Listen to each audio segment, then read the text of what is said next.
The next section of this dot point will look at the Prophet Muhammad's preaching and opposition, and it's broken up into three sections. The Meccan period, which is life in Mecca, migration to Medina, which also involved the fighting with Mecca, and then the Treaty of Hudaybiyah, and the death of Muhammad. So he started off small. His divine relations were the basis of his preaching.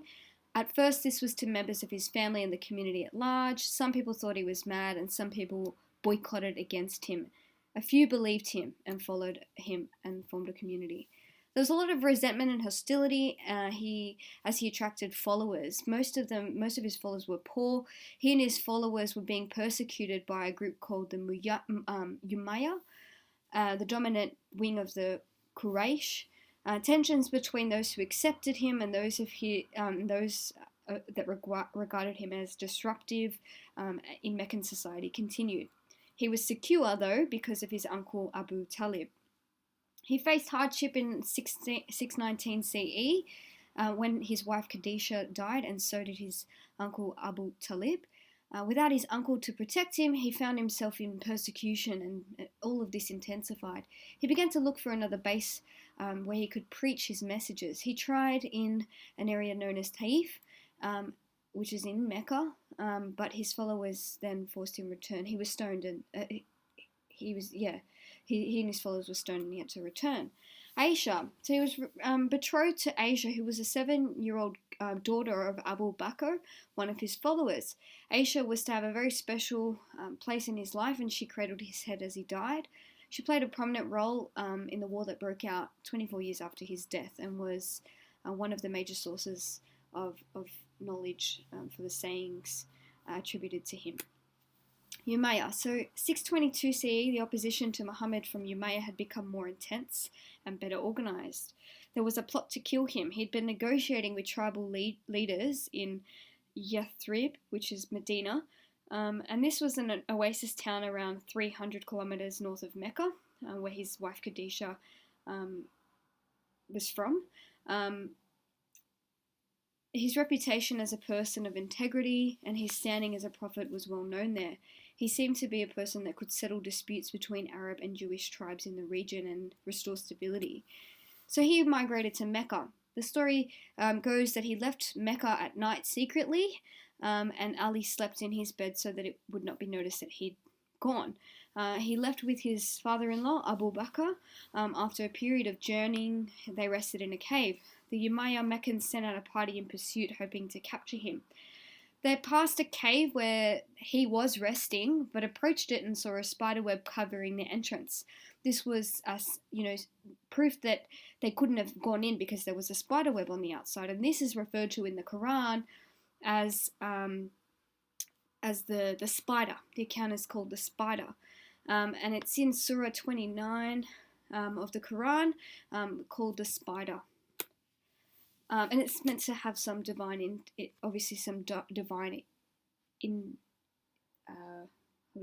intervention.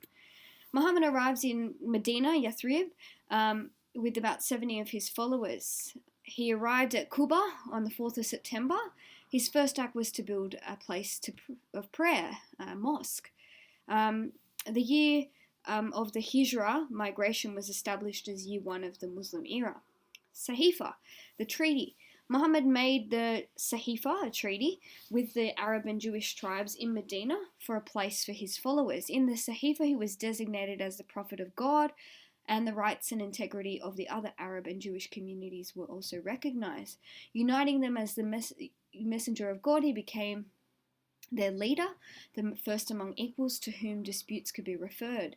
The arrival at Medina and the implementation of the Sahifa look at first sight like the turning of a new page for him. Community leadership. From there, he had 8 years of community leadership. Many of the Muslim migrants were poor. There was considerable settling to be done. Now faced by new challenges to survive, they were at least given permission to fight.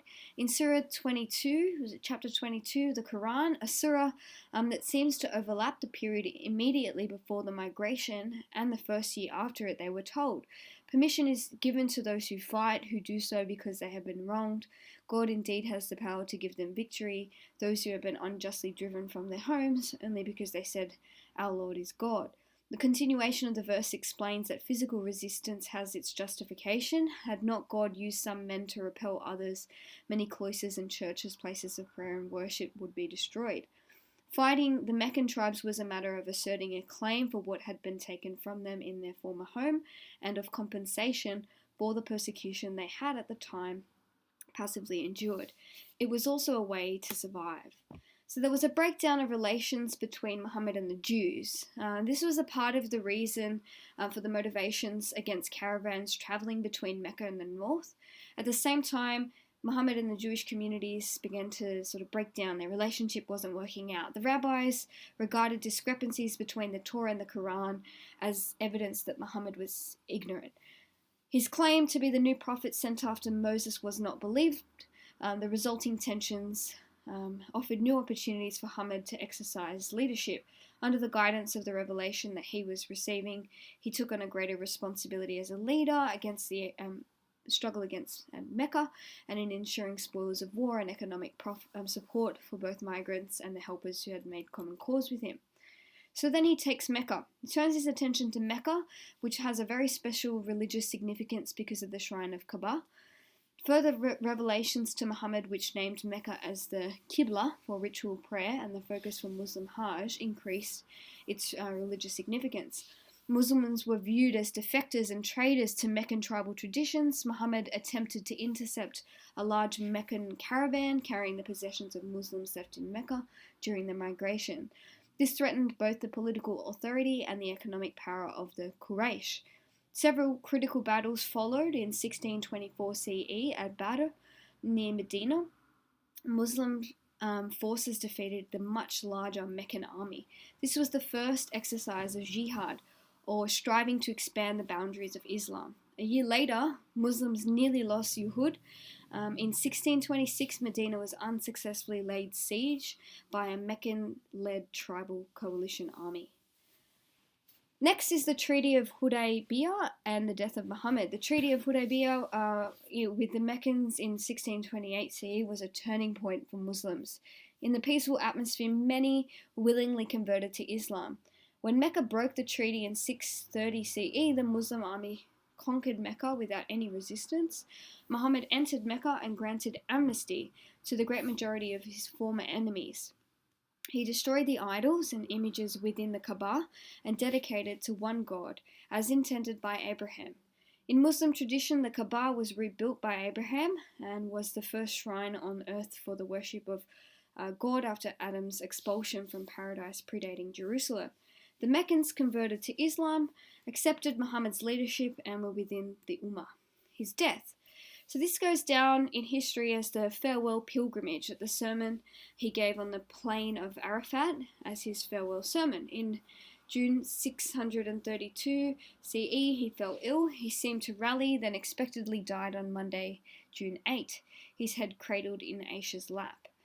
His death caused alarm. At first, Umar, one of Muhammad's Sahaba companions, refused to believe that he had died. He had gone, just as had Moses, to spend 40 days on Mount Sinai and would return. Muhammad's death. So Abu Bakr approached Muhammad and, disregarding Umar, uncovered the Prophet's face and kissed him, said to the body, "You are dearer to me than my mother and father. You have tested the death that God has decreed. A second death will never overtake you." He recovered the Prophet's face. Umar was protesting, thinking that he wasn't dead. Abu Bakr claimed him and said, "If anyone worships Muhammad, Muhammad is dead. If anyone worships God, God is alive, immortal." He recited the Quran. Muhammad is but a messenger. Messengers have died before him. Can it be that if we were to die or be killed, you would turn back on your heels? He who turns back does no harm to God, and God will reward the grateful. Thank you.